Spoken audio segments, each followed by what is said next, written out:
at 2020 proper. He is the CEO of Clean Cooking Association of Kenya, Mr. David Maina. Karibu sana. Asante sana. Welcome to the show.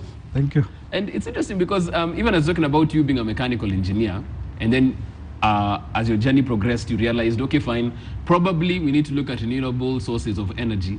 Let's take it even before that. What made you feel like, okay, fine, I think I want to become an engineer? Was it the pressure for you're either a doctor, a lawyer, or an engineer once you've passed to KCSE? Is that how you ended up there? I would say it's a combination of many forces. Right.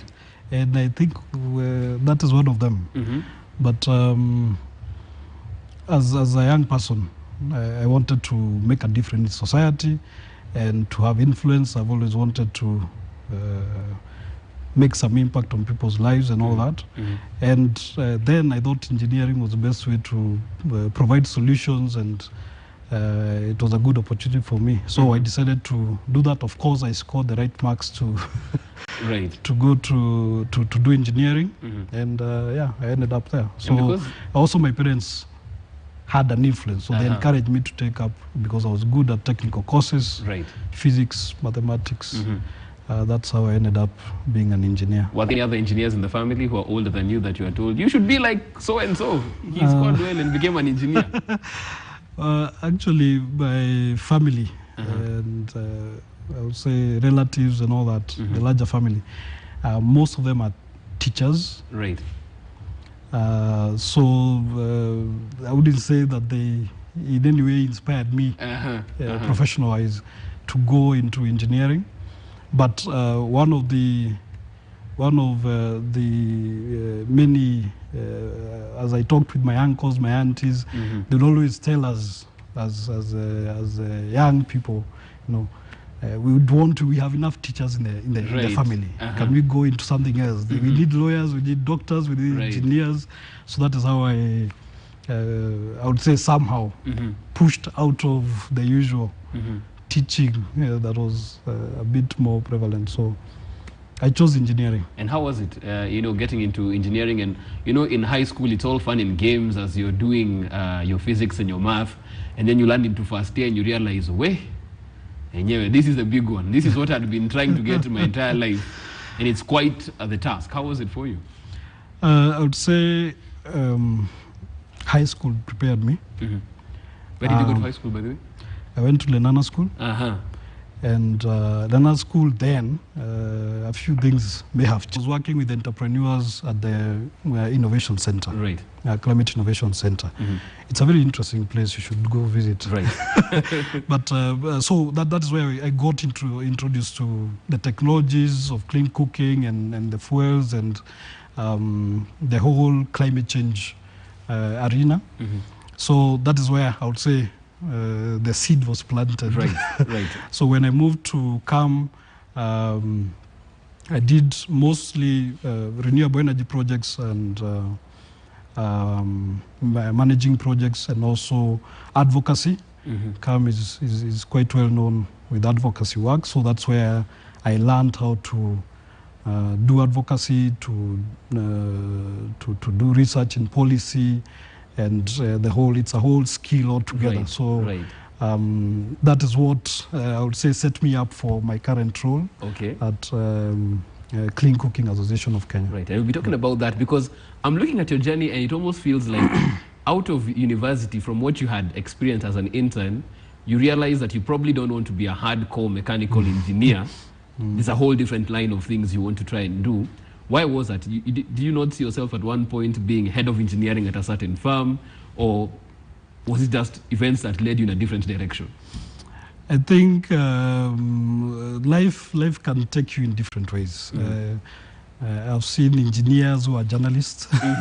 Very true. Yes. So sometimes you graduate and you realize and the opportunities that you come across sometimes take you very far from your training, and you learn new skills, and or sometimes they take you to a different part of your, within the same field. I would say I'm still, to some extent, very much in the engineering field, because renewable energy and all that has the technical aspect to it.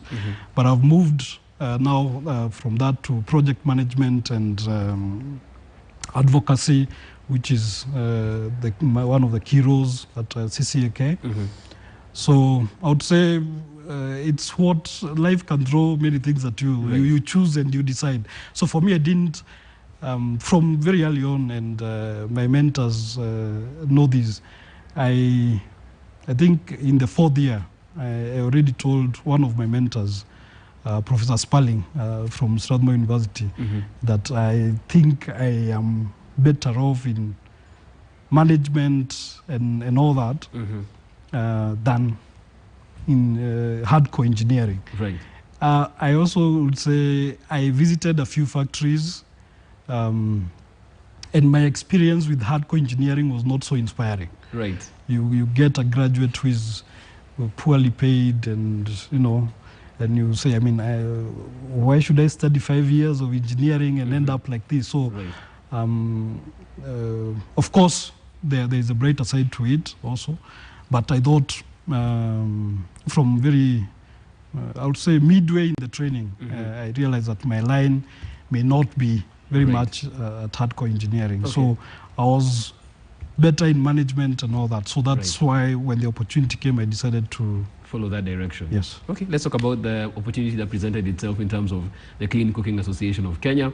You're the CEO of this association. What really is it about? Because people hear clean cooking and they have all sorts of conjectures in their mind. What's the association really about? So clean cooking, most people may think, I mean, cooking is just cooking. And we've been brought up, a lot of us have been brought up in the kitchen, I would call it that way.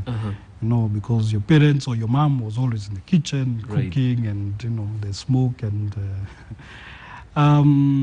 especially if you are brought up in the rural areas. But clean cooking needs to be taken to the next level, and that is what CCAK, or the Clean Cooking Association of Kenya, is trying to do, to promote a more healthier and environmental friendly way of cooking in terms of the technology that is used, the fuel that is used, because a lot of people out there, a lot of Kenyans out there are suffering because of the effects of using very poor or simple or traditional methods of cooking. And I haven't forgotten much of it, so I was impressed, or I impressed myself. Because they usually say, they usually say, yes, you'll have an A in your Kiswahili paper, but you only know if you know Kiswahili until once you go to Mombasa. Yes. And you have to speak fluently for more than half an hour. So here I'm demonstrating how, or what a modern jiko looks like, and how to use it and all that. This is one of the entrepreneurs that we work with at CCAK. Yeah.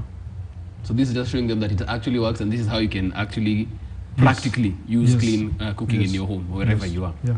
Okay, this is interesting. Right there. I think we're in the same forum. Okay, we'll move on to the next photo real quick. Let's talk about this. Oh, this is my wife, Helen.